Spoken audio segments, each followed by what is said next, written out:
Up. I said up.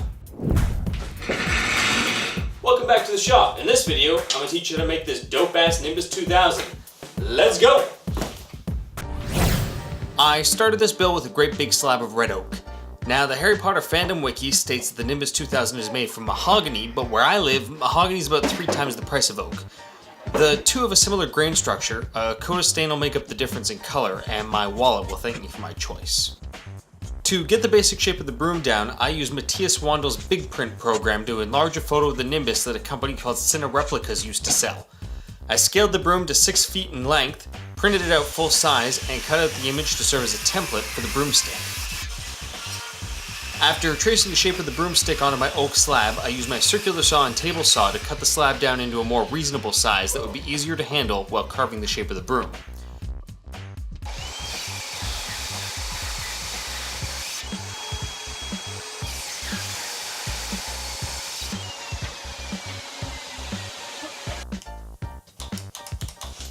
Well, it'll help if I plug the tools in.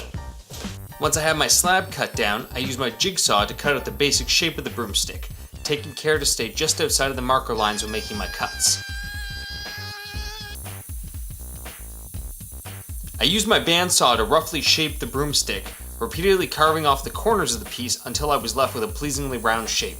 I've never cut any kind of organic shape like this at the bandsaw before, so I was really careful not to be too aggressive when making my cuts.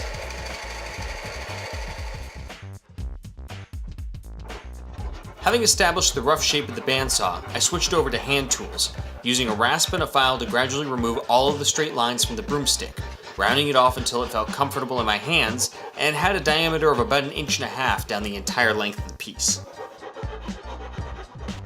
Once the entire broomstick was reasonably smooth, I switched over to sandpaper, starting with an 80 grit paper on my palm sander and working my way up to 220 grit.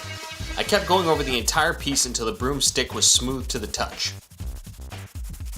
After around 2.5 hours of work, I was really happy with the shape that I had created and set about correcting the color with a light coat of minwax red mahogany stain. This gave the broomstick its distinctive red color, and a couple of coats of glossy white bond poly gave it a beautiful sheen and added a protective layer to the piece. I gotta tell you, I am super happy with the shape of this broomstick. I've never really tried to replicate a prop before, and I've certainly never made anything that's so rounded or organic as this piece, so when it started to come together at the bandsaw right in my hands before my eyes, I got really excited to see this project through to the end. In order to get to that end though, we're gonna need a tail to put on the end of the broom. Let's try that next. Because the tail of the broom has a lot of volume, I opted to make a foam buck that the twigs will be wrapped around. This makes it really easy to establish the basic shape of the tail, and as long as I use enough twigs, no one will ever be able to see the foam underneath them. To help hide the foam buck, I first tried to hit it with some black spray paint. That was a mistake. Oh, broke that.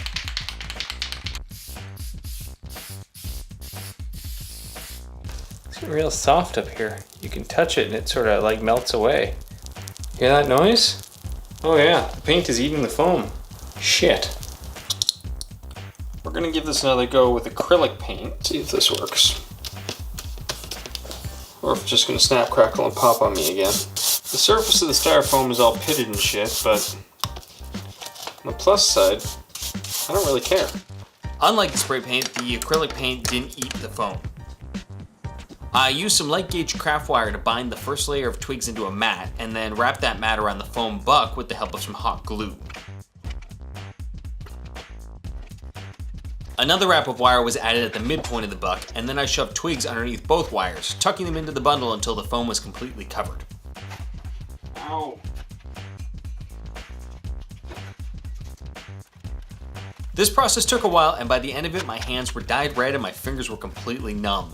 A final wire wrap was added at the tip of the broom tail to bring all the twigs together into a point, after which I snipped them to length using a pair of side cutters.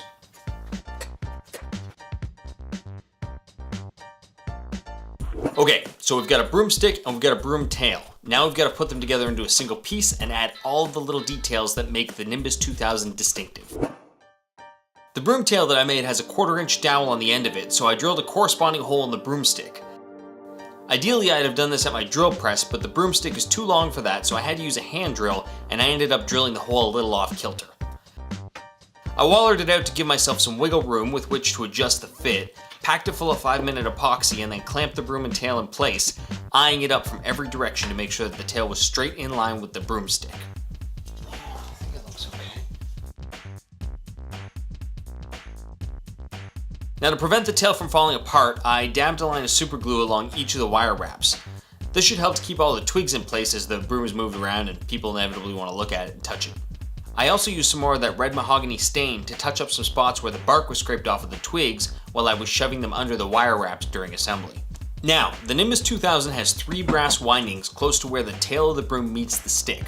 I couldn't find any brass wire, so I opted to use some 14 gauge copper wire that was harvested from electrical wire, like the type that you might find behind the walls of your house. I wrapped that wire tightly around the tail of the broom, referencing the template for spacing and size, and adding some super glue at regular intervals around the perimeter so as to permanently affix the wire in place. The final detail that I wanted to add was the distinctive Nimbus 2000 sticker, so I trooped down to the wife's sewing room and asked her to teach me how to use her Cricut. It's like a CNC machine for cutting paper, vinyl, or fabric, and it is super cool. She loaded an image of the logo into the Cricut app on her iPad, scaled the logo based on my template, and cut it into some adhesive gold vinyl. We're done. The negative space of the decal peels away, leaving only the letters that I wanted to transfer to the broom. Sticky is this. Okay. Now, Cricut sells a transfer tape that lets you apply the decal without disturbing the placement of the letters, but we just used some clear packing tape and it worked like a charm. Get that affixed appropriately.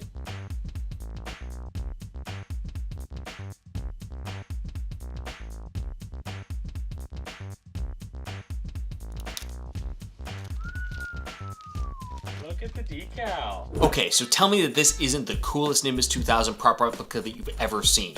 I'm not even really a big Harry Potter fan, that's more my wife's department, but I am stoked to own this thing. You see, my wife wanted to dress up as Ginny Weasley for Halloween, and I wanted a costume that was kind of somewhere in the same vein, so I just picked up a bunch of Gryffindor Quidditch swag at the shop and used it as an excuse to build a broom for my costume. Now, one detail that my Nimbus doesn't have that you might see in the movies are the brass foot pegs that sit right where the broom tail affixes to the stick.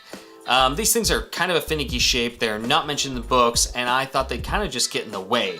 They're actually intended for the riders to have somewhere to put their feet when they're flying on the broom, but since my broom doesn't fly, I figured that I'd never really use it that way and opted to leave them out of my build. The bottom line here is I am super happy with the result of this build. This was the first time that I've used most of the techniques that I showed you in this video, and the end product turned out better than I had any right to hope that it would. That is it for this build video. If you want to see what I'm doing in between projects, please feel free to follow me over on Twitter or Instagram. I am at Apprentice Marks and Bow Spots. And if you want to see what I do in the future on this channel, click that subscribe button right down there below you. Thanks for checking out this build video. I hope that you like what you saw. Cheers. That did not work well. Let's try that again. I think that's about it. It's kind of awkward. Fuck! Please don't break it. Well, I get tangled up in all I was the... gonna say. Okay, are you ready to try it again? Okay, this is the winning take. The fishing line. That was a good take too. I get the fishing line there. I'm tangled in the string right now. You're so tangled.